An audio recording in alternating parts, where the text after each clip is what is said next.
In Manila, a handshake between the leaders of the Philippines and East Timor marked a new chapter in Southeast Asian diplomacy. This was more than ceremony. It was a signal of solidarity amid South China Sea tensions. The Philippines, soon to lead ASEAN, is building a coalition of like-minded partners, seeing East Timor as a principled ally.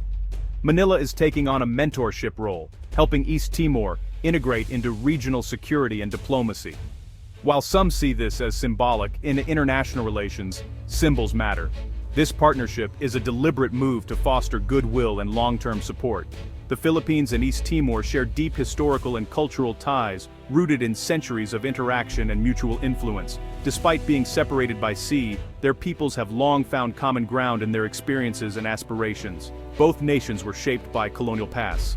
Spanish in the Philippines, Portuguese in East Timor, and their journeys to hard-won independence have left lasting marks on their national identities. These shared struggles have fostered a sense of kinship and understanding that continues to this day. This common ground forms the bedrock of a partnership focused on regional security, especially in maritime affairs. Both countries recognize the importance of safeguarding their waters, not only for economic prosperity, but also for national sovereignty. Manila's alliance with East Timor is part of a broader ASEAN strategy to amplify its collective voice in the South China Sea disputes. By working together, they strengthen the region's ability to address external pressures and assert their rights under international law. Their shared Catholic heritage and struggles for sovereignty create a natural sense of solidarity. Faith and the pursuit of self-determination have become unifying forces, bringing their peoples closer together in times of challenge and celebration. The Philippines once supported East Timor's independence on the world stage. Now it offers mentorship in defense, diplomacy, and governance. This ongoing support helps East Timor build its institutions and strengthen its role in regional affairs. As island nations, both understand the stakes of maritime security and the importance of upholding international law.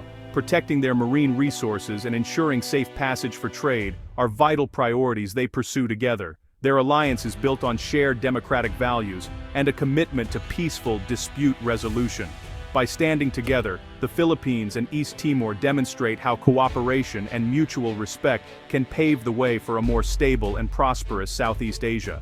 East Timor's Foreign Minister Benedito Freitas recently made a significant visit to Manila, marking a new chapter in regional diplomacy. His arrival was met with anticipation, as both countries looked forward to strengthening their ties and discussing pressing maritime issues that affect the entire region. During his visit, Freitas made it clear that the United Nations Convention on the Law of the Sea, or UNCLOS, stands as the only legitimate and universally recognized framework for resolving maritime disputes. He emphasized that adherence to UNCLOS is essential for maintaining peace, stability, and fairness in the region's contested waters.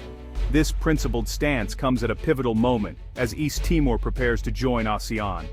By aligning itself with international law, East Timor signals a strong commitment to order, legality, and the shared values of the Southeast Asian community. At a press conference, Freitas called for restraint and open dialogue among all parties, voicing his support for a binding code of conduct in the South China Sea. He stressed that only through cooperation and mutual respect can lasting solutions be achieved. Philippine officials warmly welcomed East Timor's solidarity, highlighting the importance of upholding international law and working together to ensure a peaceful and stable maritime environment for all nations involved. East Timor's own experience in peacefully settling its maritime boundaries with Australia through legal negotiation gives it unique credibility. This achievement demonstrates that even the most complex disputes can be resolved through dialogue and respect for international norms. By championing UNCLOS, East Timor not only supports the Philippines in its maritime challenges, but also upholds the rules-based international system that helps secure its own rights. In doing so, East Timor emerges as a steadfast advocate for peace, cooperation, and the rule of law in the region.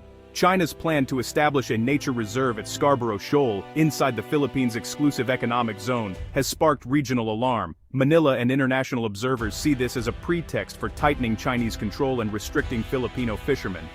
Analysts say it's a calculated move to test the Philippines' resolve and shape future actions in contested waters. This fits a broader pattern. China's artificial islands and maritime militia challenge the regional order and escalate tensions. The Scarborough Shoal Plan crystallizes the clash between a rules-based order and China's power-driven approach. It's become a flashpoint in the struggle for the South China Sea's future. The Philippines responded swiftly, announcing a formal protest and labeling China's nature reserve plan illegal. Manila's case rests on the 2016 arbitral ruling and UNCLOS, both rejecting China's expansive claims. By invoking these legal pillars, the Philippines frames the dispute as a global challenge to international law. The diplomatic protest is part of a broader strategy: public statements, legal action, and alliance building. Manila's resolve is clear. It will defend its rights through every diplomatic and legal tool, avoiding military escalation. The message: the Philippines stands firm as a defender of the rules-based order in the West Philippine Sea. The United States has strongly condemned China's Scarborough Shoal Plan, backing its treaty ally, the Philippines. American officials call the move coercive, part of Beijing's campaign to assert unlawful claims. U.S. support gives Manila diplomatic leverage, reinforcing the 2016 arbitral ruling and the importance of international law. The alliance, underpinned by the Mutual Defense Treaty, deters aggression and reassures the Philippines. Washington's stance: any attack on Philippine forces in the South China Sea could trigger the treaty. This security guarantee raises the stakes for any party considering force in the disputed waters.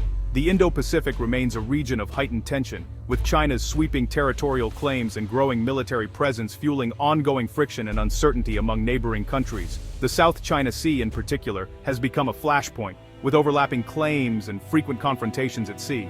Recent incidents, including close encounters between vessels and assertive patrols, have only heightened regional unease. In response, nations are stepping up both their military preparedness and diplomatic efforts, determined to safeguard their sovereignty and maritime rights. The Philippines, for example, has intensified its engagement with international partners, holding joint naval exercises with countries like Australia and Canada. These collaborative drills are not just about military training, they are powerful demonstrations of unity and shared commitment to regional security. By working closely with allies, the Philippines signals robust cooperation and a steadfast commitment to maintaining a free and open Indo-Pacific where the rule of law prevails. These joint exercises significantly enhance allied readiness, improve interoperability, and foster trust among participating nations. They also send a clear message to the world. International partnerships are strong, united, and fully prepared to uphold freedom of navigation and the principles of international law. On the diplomatic front, the Philippines is pushing to accelerate talks for a binding South China Sea Code of Conduct, aiming to establish clear rules and prevent future conflicts. As it prepares to take a leading role in ASEAN, the Philippines is working to build consensus among member states. New partners, such as East Timor, with their principled stance and fresh perspectives, are becoming increasingly vital in forging unity and strengthening regional dialogue. Through a combination of strong alliances, adherence to legal norms, and credible defense capabilities, the Indo-Pacific region is striving to secure a future defined by cooperation, stability, and peace, where disputes are resolved through dialogue, not conflict.